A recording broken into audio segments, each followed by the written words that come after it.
then I can just repeat it. And Perfect. Sounds good.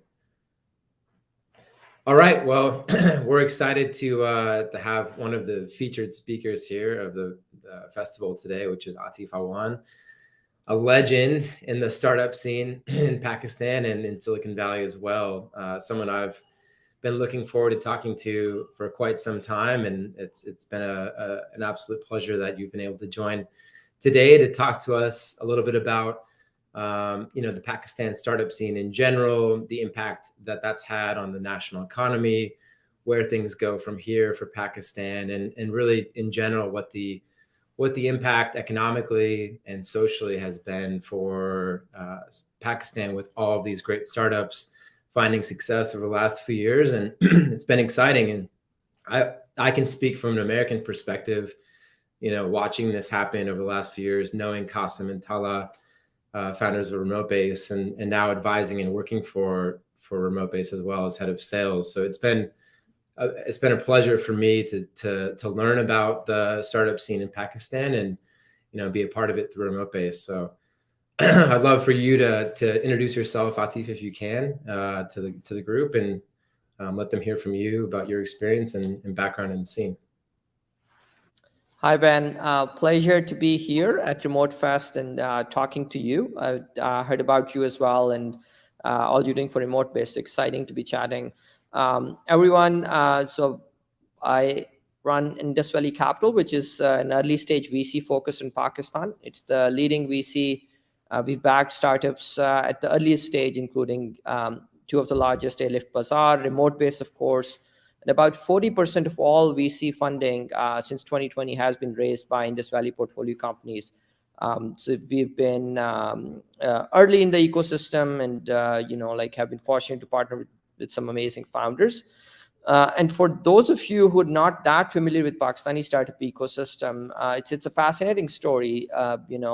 Pakistan has always been a large market. It's the fifth largest country for a while now, 220 million people, $350 billion of GDP. Yet despite that, it historically lagged when it came to venture capital. So 2016 to 2018, Pakistan was raising only $10 million a year for the entire country in VC funding. That's 5 cents per capita and makes 0 sense. And from my own personal story, 2018 was the time when I took a year off of work. I was fortunate enough to do that. I'd spent 7 years at LinkedIn building out their growth team, left as VP of Growth and International, and decided to spend some, most of that year in Pakistan. And while I did that, I spoke with founders who were brilliant. I looked at the market closely, and that's what really compelled me to start Indus Valley Capital, a Pakistan-focused VC fund, seeing the opportunity as opposed to, joining VC in the Valley or doing another operating role here. Yeah, it's an incredible story. And as you've said, you've had your hands in some of the biggest startups in Pakistan as either first check-in or a very early supporter. And I think it's undeniable that your financial support and kind of interest in the ecosystem has helped this spur this growth. I guess one question I had for you right off the bat to kind of lead the conversation is, I'm very curious, what are some of the factors that we're kind of missing before this run, let's say 2017 to today, where the bulk of this momentum has occurred? What are the factors that changed that allowed this to take place? Yeah, great question. So it really started taking off in 2019. And I think the fundamental shift that happened, there are a number of factors, but the fundamental shift that happened is that the US VCs, didn't even know about Pakistan being an interesting market. And as you started, bringing these founders and connecting them with VCs, that changed that perception.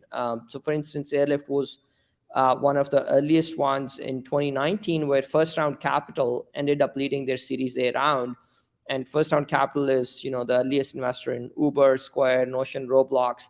Historically, they didn't invest outside the US. Of the 500 or so investments they made, only, I believe, 10 or so have been outside the US. So it was that connection of, look, actually there is an untapped market, which is massive. The talent is brilliant, Pakistani talent. It's been coming to the Valley for a while. Any company you like look at, successful companies, whether it's Facebook or Uber or Pipe, you'll see a lot of Pakistanis there. So I think that connection in terms of actually Pakistani market also being interesting was missing. So that's what changed it. But if you look at other factors, so obviously a large untapped market, you know, internet connectivity rapidly increased in the last few years. So now we're at 110 million internet subscriptions. So that number itself, like is more than the population of most countries. So that's pretty exciting. And then as, like this investment started to coming, Pakistani regulators have done a good job of facilitating that, particularly on the fintech front. There have been some new regulations enabling neobanks and enabling lending startups, and that's also helped a ton. So if I were to rephrase, introduction to capital and kind of the global markets, internet connectivity, and really just like the government and the ecosystem itself being supported with regulation and fostering innovation through government. Absolutely. And then given the theme of Remote Fest, I think like it's not just the founder, just the talent at large that plays a huge role. So Pakistan has close to 400,000 software professionals, and that number, like continues increasing by 5-6% every year. And that's very exciting, and then that's an advantage compared to even successful startup ecosystems like Indonesia's or the MENA region, just the absolute raw numbers. And from that perspective, like we've seen what's happened in India.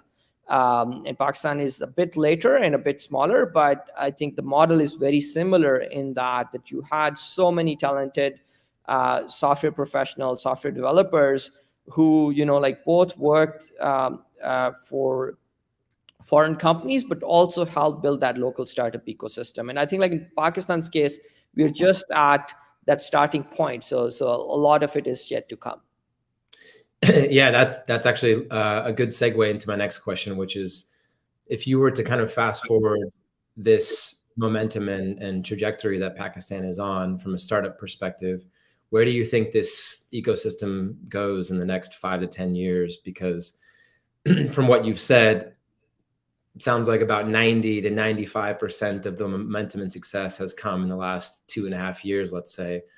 If we're to go 5 years into the future, where does that put Pakistan on the global stage from a startup perspective? Yeah, so if you look at last 12 months, I mentioned, 10 million a year between 2016 and 2018. Last 12 months, $500 million in VC funding was raised by Pakistani startups. This Q1 already is half of all of 2021. So I think we're seeing that momentum. In 5 years, you can expect Pakistan to be raising between $3 and $5 billion in VC capital every year.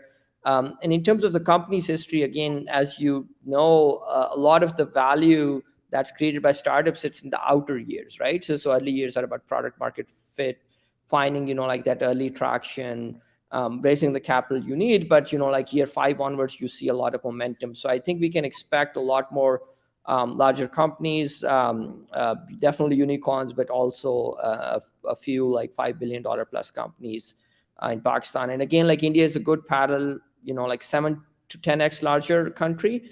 But they, like saw that momentum start because it started rising in 2005. But it's only last 2 years when you saw that, like they were actually creating a unicorn a week. So now India is at 100 unicorns.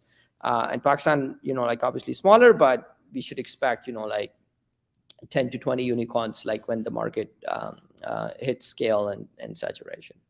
Yeah, I completely agree. I think one of the great things about the global startup ecosystem these days is that when a startup like mine, which was based in Silicon Valley, it was called Neighborly, and we were, working with Remotebase from an engineering perspective, there's a lot of diffusion of ideas, culture, knowledge, startup advice that gets shared in both directions, right? And it allows, the American startup scene to learn from and give to the Pakistan startup scene and vice versa. And I think from that perspective, what I definitely saw and understood was that that diffusion of knowledge, which used to be held very closely within a small geographic area of Silicon Valley, it has gone remote like everything else has, and it's gone digital, and that's allowing companies to be built globally, but it's also allowing information and experiences to be shared globally, which, in the past, in the early 2000s or even the early 2010s, when a lot of the big Silicon Valley startups were built, it's office based, it's local. If you wanted to be a part of those companies, you had to really live in the San Francisco area. And now startups can absolutely and are building remote first and working with engineers at companies like Remotebase, which creates this global talent network where I think best practices from all different types of careers and industries and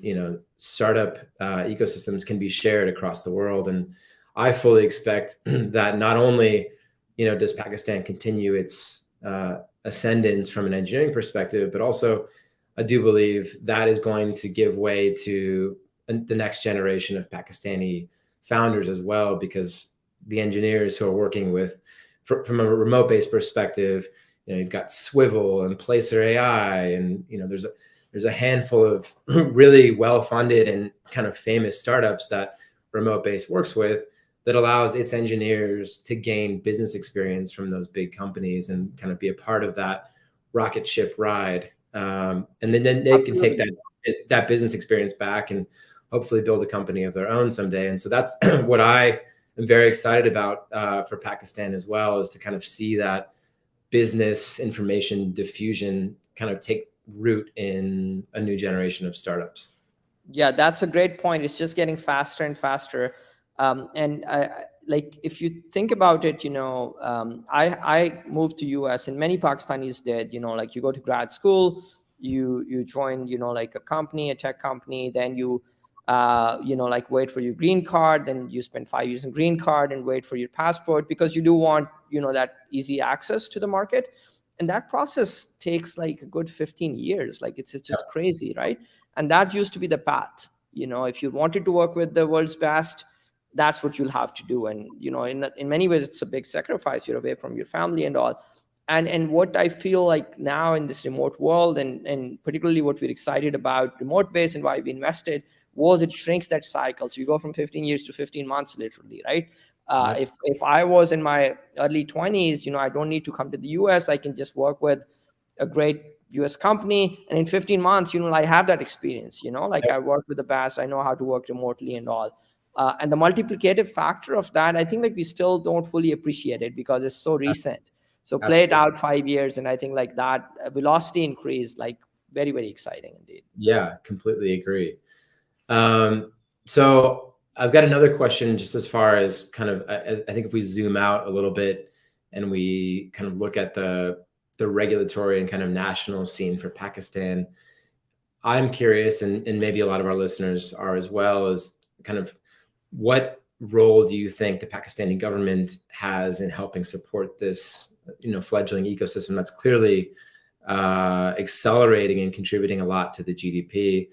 Do you think that there's going to be enough support coming from the political not regime, but the political system? Because I think that's a big part of making this work long term is really getting the country behind this. And I very much feel from my conversations with Qasim and Tala that the country of Pakistan is behind this and really excited about the idea of elevating Pakistan's role in the global startup ecosystem. And can you tell me a little bit, because I think that's got to be a little bit of your role, is helping not only provide connections and bridging the relationship gap between Pakistan and other countries, but also helping kind of highlight this amazing opportunity for the country, kind of on a more national level. And I know there's a lot of conferences that are doing that, like Future Fest, which is really cool.